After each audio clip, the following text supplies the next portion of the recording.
صفحہ number 622 668 number حدیث۔ ابو safe لوہار کے گھر میں سیدنا ابراہیم ابن رسول اللہ صلی اللہ علیہ وسلم برسات کے ایام گزار رہے تھے۔ پیارے نبی صلی اللہ علیہ وسلم اپنے بیٹے کی ملاقات کے لیے تشریف لے گئے۔ بچہ آخری سانسیں لے رہا تھا۔ آپ نے اٹھایا، بچے سے پیار کیا۔ اللہ کا کرنا بچے کی وہیں وفات ہو گئی۔ اللہ اکبر۔ ہم نے اس حدیث کے تربوی پہلوؤں پر توجہ کی تو ہمیں آپ صلی اللہ علیہ وسلم کی عاجزی و انکساری، آپ کی ملنساری، آپ صلی اللہ علیہ وسلم کے خلق کی اعلیٰ مثال نظر آئی۔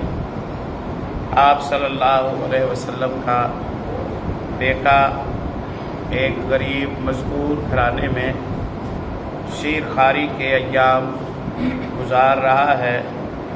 یہ آپ صلی اللہ علیہ وسلم کی اپنے ساتھیوں اور کمزوروں کے ساتھ ہم نشینی کا منفرد انداز ہے، اور یہ وہ پرکشش انداز ہے جس کی برکت سے لوگ اپنی جانوں پر کھیل جاتے تھے اور محمد رسول اللہ صلی اللہ علیہ وسلم پر آنچ نہیں آنے دیتے تھے۔ ہمارے لیے سبق یہ ہے کہ گھل مل کے رہے اور اپنی کلاس الگ، اہل اسلام کی کلاس الگ، اپنے آپ کو لوگوں سے دور نہ رکھیں، تنہائی کی زندگی نہ گزاریں، بلکہ مسلم معاشرے میں ملنساری کے جذبات کے ساتھ رہے۔ اللہ تعالیٰ اس کی ہم سب کو توفیق نصیب فرمائے۔ یہ مغرب نے ہمیں سکھایا ہے کہ آپ اگر VIP اور خاص ہونا چاہتے ہیں تو آپ کا پروٹوکول اس قدر ہونا چاہیے کہ آپ پہنچ میں نہ آئیں۔ پیارے نبی صلی اللہ علیہ وسلم سب کی پہنچ میں تھے، سب کے ساتھ گل مل کے رہتے تھے، کمزوروں بیماروں کے ساتھ تعلق میں رہتے تھے، دینی ذمہ داریوں کو خود ادا کرتے تھے۔ یہ آپ صلی اللہ علیہ وسلم کا بڑا پیارا انداز ہے، اور یہی وہ سبب بنا کہ جس نے لوگوں کو اسلام کے قریب کیا۔ ایک عمدہ کردار کا پیغام ہے، اور اس میں انشاءاللہ ایک مٹھاس ہے، زندگی کو ایک لذت ملتی ہے۔ اب تو دنیا کے جو جھمیلے ہیں، دنیا کی جو بے ثباتیاں ہیں، کھل کر سامنے آ چکی ہیں کہ پیسہ باعث سکون نہیں ہے۔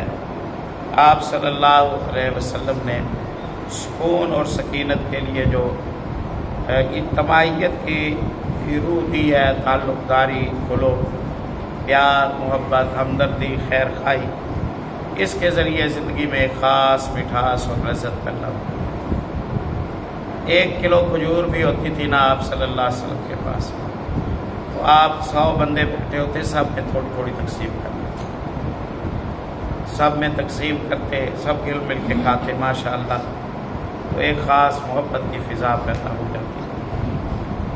سیدنا ابو ہریرہ رضی اللہ عنہ کے حوالے سے آتا ہے، آپ نے کھجوریں تقسیم کی، 3 دی سب کو۔ ابو ہریرہ کہتے ہیں مجھے 3 ملی تو میں مٹھی میں بند کر کے بیٹھا رہا۔ آپ نے توجہ کی، آپ نے فرمایا کہا کیوں نہیں رہے ہو اپنا حصہ؟ کہا امی کے لیے رکھے ہوئے ہیں، انہیں جا کے دوں گا۔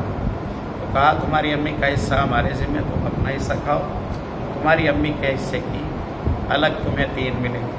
اور بخاری میں ہے، سیدنا ابو ہریرہ رضی اللہ تعالیٰ عنہ ارشاد فرماتے ہیں، کہتے ہیں کہ میرے حصے میں 3 کھجوریں آئیں، ان میں سے ایک کھجور حشفہ تھی، سوکھ جاتی ہے نا درخت پر کھڑے کھڑے کھجور سوکھ جاتی ہے، ایسے سخت پتا سا ہو جاتی ہے، یہ حشفہ کھجور ہے۔ کہتے ہیں مجھے اتنی وہ میٹھی اور تازہ کھجور پسند نہیں جتنی مجھے حشفہ پسند ہے۔ کہا گیا نہ اس میں مٹھاس ہوتی ہے، نہ ذائقہ ہوتا ہے، نہ چبائی جا سکتی ہے، بڑی مشکل ہے اس کو کھانا، تو آپ کو کیوں پسند ہے؟ کہتے یہی تو وجہ ہے، اسی لیے تو پسند ہے۔ میٹھی مزیدار کھجور ہوگی، منہ میں رکھوں گا اور 2 دفعہ چباؤں گا اور وہ نکلی جائے گی، میری بھوک نہیں مٹے گی۔ اب اشفا ہے، اس ہڈی کو میں منہ میں رکھتا ہوں، دیر تک چباتا رہتا ہوں، دیر تک چباتا ہوں، مسلسل یہ احساس ہوتا ہے کہ کھانا منہ میں ہے، تو ذرا حوصلے اور تسلی میں رہتا ہوں۔ پیارے نبی صلی اللہ علیہ وسلم کی زندگی کا یہ پہلو بڑا اہم ہے۔ آپ تشریف لائے، کہا کچھ کھانے کو ہے، ایک پیالہ دیا گیا، ابو ہریرہ کہتے ہیں مجھے ساتھ لائے تھے رضی اللہ عنہ۔ انصاریوں نے دودھ کا پیالہ بھیجا، آپ نے فرمایا جاؤ اور صفہ والوں کو بلا کے لاؤ۔ میں نے کہا ایک تو پیالہ ہے، اب اس کے لیے آپ مجھے ہی کہہ دیتے پیاس بھوک لگی ہوئی ہے، یہ کیا ہوا کہ سب کو بلا کے لاؤں؟ ابھی سب آ جائیں گے، لین میں بیٹھیں گے، پھر نبی صلی اللہ علیہ وسلم پیالہ مجھے دیں گے اور کہیں گے کہ اب پلاؤ بھی صحیح نہیں۔ یہ پیتے پیتے آخر ختم نہ کر کے میری پتہ نہیں باری آتی ہے یا نہیں آتی، ساری باتیں دل میں سوچ رہا ہوں۔ بخاری میں حدیث ہے۔ صحابہ کرام کی عظمت میں یہ بڑا اہم پہلو ہے کہ وہ کھڑے تھے، کھڑے تھے، کھوٹ نہیں، جو بات سوچتے ہیں وہ بتا دیتے ہیں۔ کہتے ہیں میں یہ سوچ رہا تھا لیکن اب کیا کروں، بات مانے بغیر تو چارہ کار نہیں تھا۔ گیا جا کے بلا لایا، 30 بندے آ گئے، لین میں بیٹھ گئے سارے، وہی ہوا جس کی امید تھی۔ آپ نے کہا یہ لو اور انہیں پلاؤ، اللہ کے مہمان ہیں، ان کی خدمت کرو۔ میں نے پیالہ لیا، میں نے پہلے کو دیا، اس نے پیا، واپس کیا پیالہ چوں کا توں، دوسرے کو، تیسرے کو، چوتھے کو، 30 بندوں نے پی لیا۔ میں تھکا ہارا، پیالہ ایک ایک کو دے دے کے دودھ پلا رہا ہوں، پیاس مجھے لگی ہوئی ہے۔ آخر آپ صلی اللہ علیہ وسلم اور میں ہم 2 بچ گئے۔ آپ نے مجھے دیکھا اور مسکرایا، آپ نے فرمایا تمہاری اور میری باری ہے، باقیوں نے پی لیا۔ میں نے کہا جی ایسا ہی ہے۔ آپ نے فرمایا پھر چلو تم پہلے نمبر لگاؤ، پہلے تم بھی۔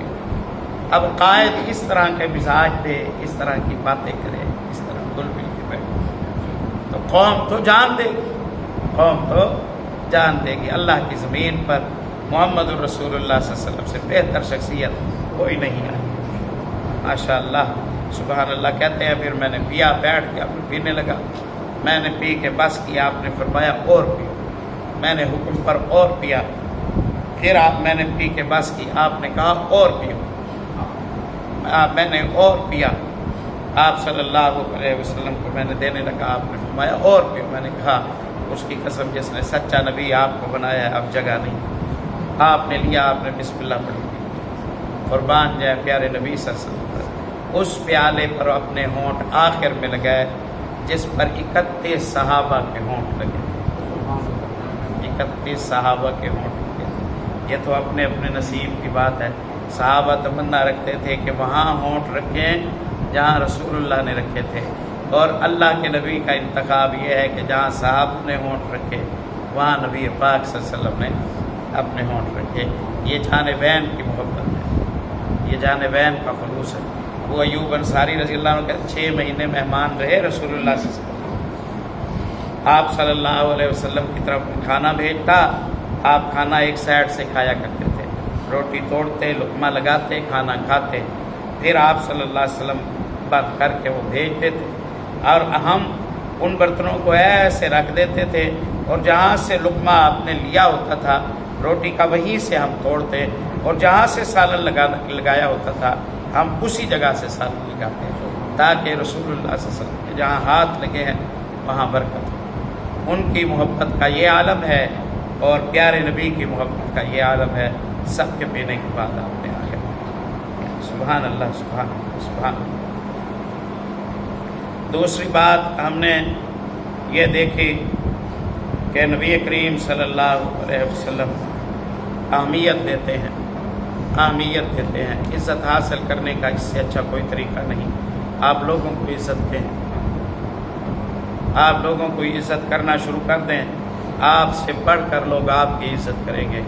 کوئی یہ چاہے کہ اسے بس عزت ملے اور وہ کسی کی عزت نہ کرے، وہ اخص الخواص ہو، تو یہ ترتیب ٹھیک نہیں ہے۔ آپ پر ان کے قربان ہونے کی وجہ یہ ہے، اپنا پرسنل معاملہ ہے، بیٹے سے ملنے جا رہے ہیں، انس ابن مالک ساتھ ہیں، عبد الرحمن ابن عوف ساتھ ہیں، آؤ مل کے آتے ہیں۔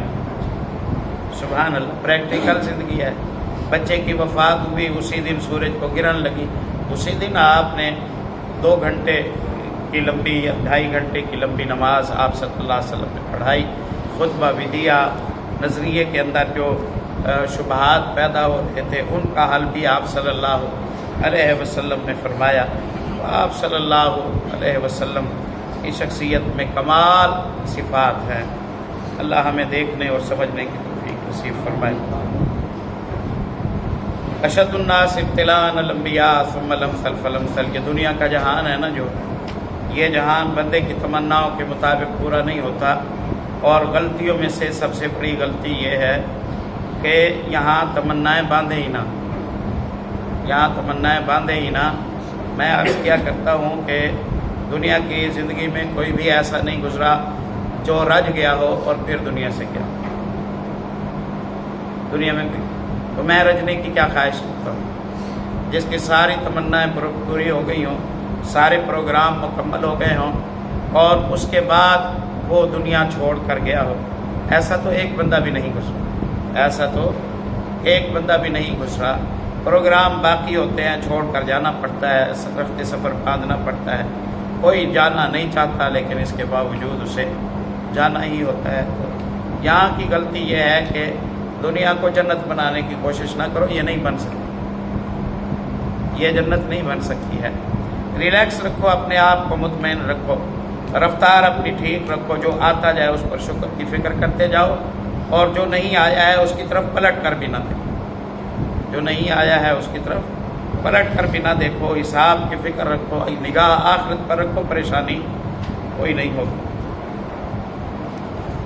تو آپ صلی اللہ علیہ وسلم کی بیٹیوں کی وفات ہو گئی، پھر آپ صلی اللہ علیہ وسلم کے بیٹوں کی وفات ہو گئی، آپ صلی اللہ علیہ وسلم کی زوجہ کی وفات ہو گئی، آپ کے پیارے 14 ساتھیوں کی بدر میں شہادت ہو گئی، بیر معونہ میں 70 کی شہادت ہو گئی، احد میں 70 کی شہادت ہو گئی، حادثات پر حادثات، سانحات پر سانحات، پیاروں کی جدائیاں، زندگی ہے کہ اس میں تلخیاں اور پریشانیاں ہیں۔ جسے اللہ نے اونچا درجہ دینا ہوتا ہے اس کی زندگی میں مشکلات آ سکتی ہیں، مشکلات کی وجہ سے مایوس نہیں ہونا چاہیے، اور مشکلات کی صورت میں اللہ رب العزت سے مدد مانگنی چاہیے، اللہ سے مدد مانگنی چاہیے۔ ہم کیونکہ کم عزم و عزیمت والے لوگ ہیں، ہمیں دعا سکھائی گئی ہے، اللہم انی اعوذ بک من الہم والحزن والعجز والکسل والبخل والجبن وغلبۃ الدین وقہر الرجال۔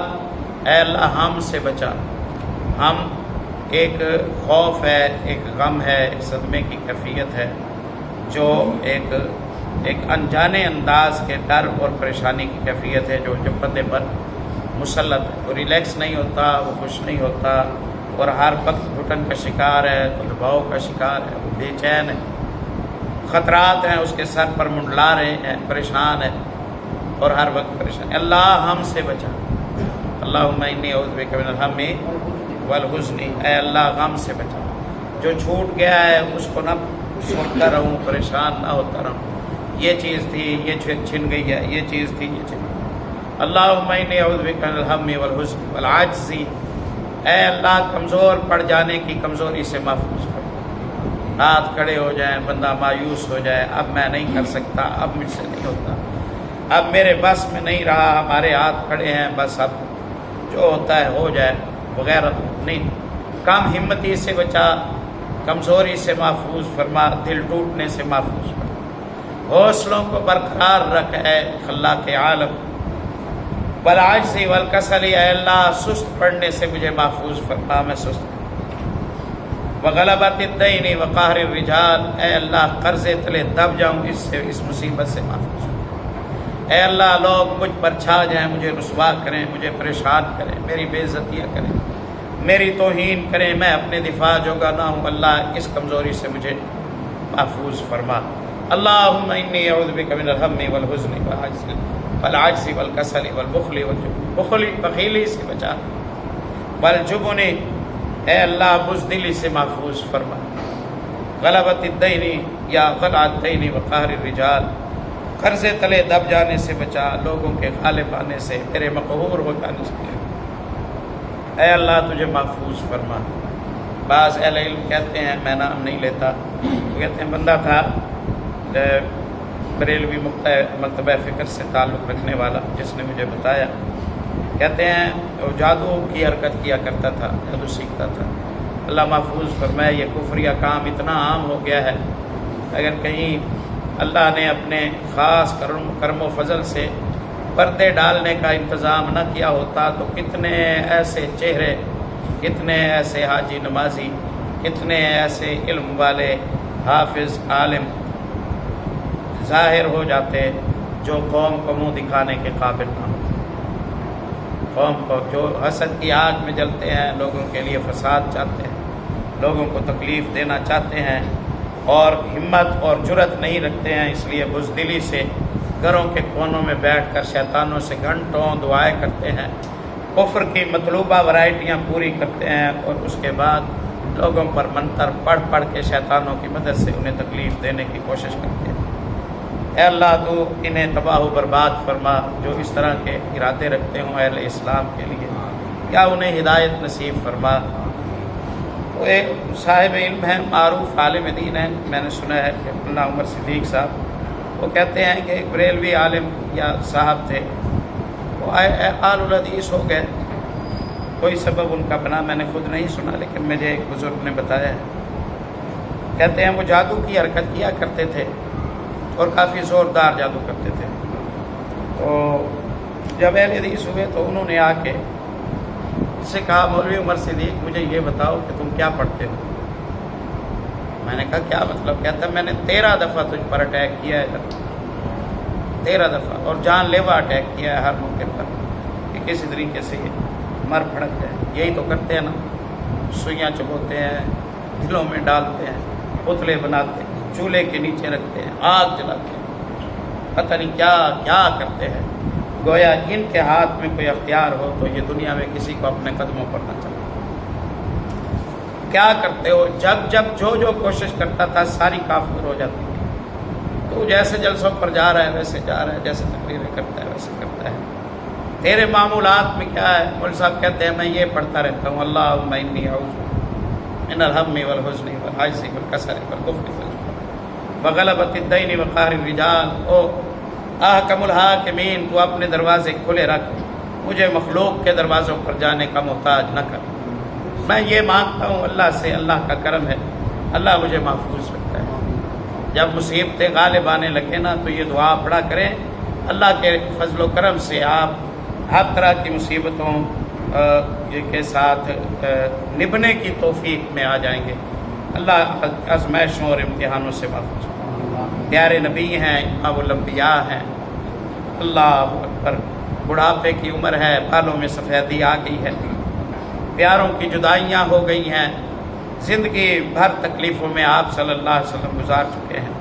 یہ چاند کی طرح کا چمکتا دمکتا بیٹا آنکھوں کے سامنے اپنے ہاتھوں پر تڑپ تڑپ کر بچے نے جان دے دی، ثابت ہوا کہ احکم الحاکمین اللہ ہے، زندگی اور موت کا مالک اللہ ہے، حی اور قیوم اللہ ہے، اس کائنات کا کو چلانے والی ذات اللہ کی ہے، کوئی اور نہیں۔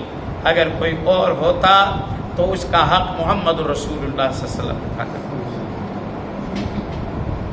فاخذ رسول اللہ صلی اللہ علیہ وسلم ابراہیم، پیارے بچے کو اٹھایا، فقبلہ، چوما، وشمہ، سونگا، قریب کیا، آپ صلی اللہ علیہ وسلم نے محبت فرمائی۔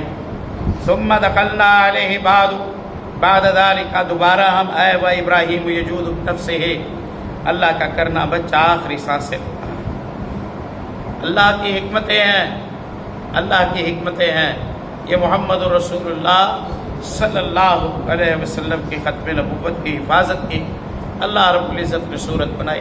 ما کان محمد نبا احد من رجالکم ولکن رسول اللہ وخاتم النبیین، محمد صلی اللہ علیہ وسلم تمہارے مردوں میں سے کسی کے والد نہیں ہیں، مردوں میں سے کسی کے والد نہیں ہیں۔ بچیاں تھیں لیکن بیٹا کوئی باقی نہیں رہا، سب کی وفات ہو گئی۔ ولیکن رسول اللہ وخاتم النبیین، محمد صلی اللہ علیہ وسلم تو اللہ کے رسول تھے اور آخری نبی تھے محمد صلی اللہ علیہ وسلم۔ آپ کے بیٹے کی وفات ہو گئی، ابھی رضاعت کے ایام میں بچہ تھا، آپ صلی اللہ علیہ وسلم نے فرمایا ان لہ مرضعان فی الجنہ، اللہ نے میرے بچے کی رضاعت کی مدت پوری کرنے کے لیے جنت میں اللہ نے اسے ایک رضائی ماں میسر کی ہے۔ میرا بچہ کچھ عرصہ یہاں ابو سیف کی بیوی کا دودھ پیتا رہا اور باقی عرصہ جو رضاعت کا ہے میرا بچہ جنتوں میں ایک مرضعہ سے رضاعت حاصل کرے گا۔ کیا آپ صلی اللہ علیہ وسلم نے ارشاد فرمایا، فجعلت عینا رسول اللہ صلی اللہ علیہ وسلم تذرفان، آنکھیں بہنے لگیں۔ فقال له عبد الرحمن ابن عوف رضی اللہ تعالیٰ عنہ نے ارشاد فرمایا، عرض کیا، وانت یا رسول اللہ، اللہ کے رسول آپ بھی رو رہے ہیں؟ آپ نے تو رونے سے منع کیا۔ آپ نے فرمایا، یا ابن عوف، اے عوف کے بیٹے، انہا رحمتن، یہ بندوں کے دلوں میں پیدا ہونے والی رحمت ہے جو اللہ نے بندوں کے دلوں میں ڈالی ہے۔ ثم اتبعها باخرى، پھر آپ کی آنکھیں بہنے لگیں۔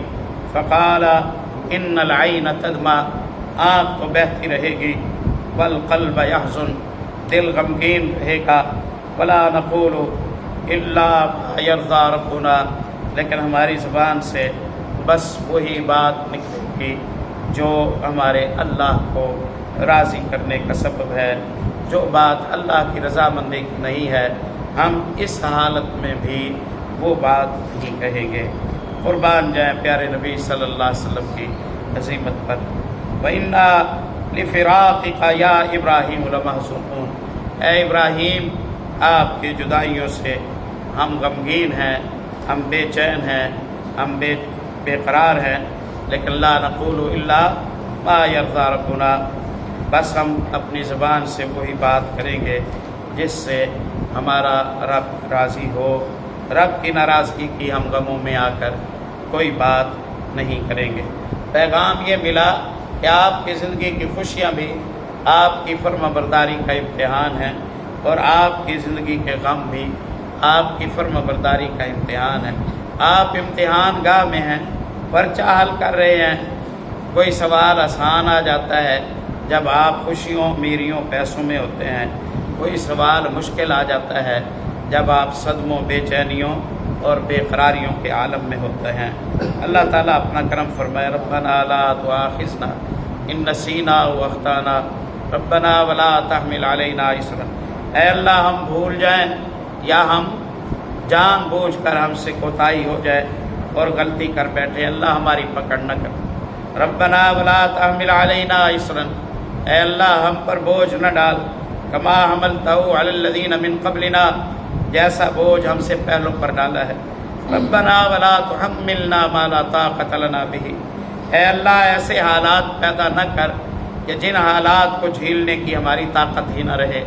ولا تحملنا لا تحمل علینا اصرا کما حملتہ علی الذین من قبلنا ولا تحملنا ما لا طاقت لنا به واعف عنا، اے اللہ معاف کر دے، واغفر لنا، بخشش فرما دے، ڈھانپ دے اور ہمیں شرمندگی سے محفوظ فرما، برہمنا، رحمت بھی فرما دے، انکا انت الغفور الرحیم، انت مولانا، تو ہمارا مددگار ہے، ہمارا مالک و خالق ہے، ہمارا پروردگار ہے، ہمارا دوست ہے، ہمارا ممد و معاون ہے، انت مولانا فانصرنا علی القوم الکافرین، اے اللہ کافر قوموں کے مقابلے میں کھڑے ہونے کی ہمیں طاقت نصیب فرما۔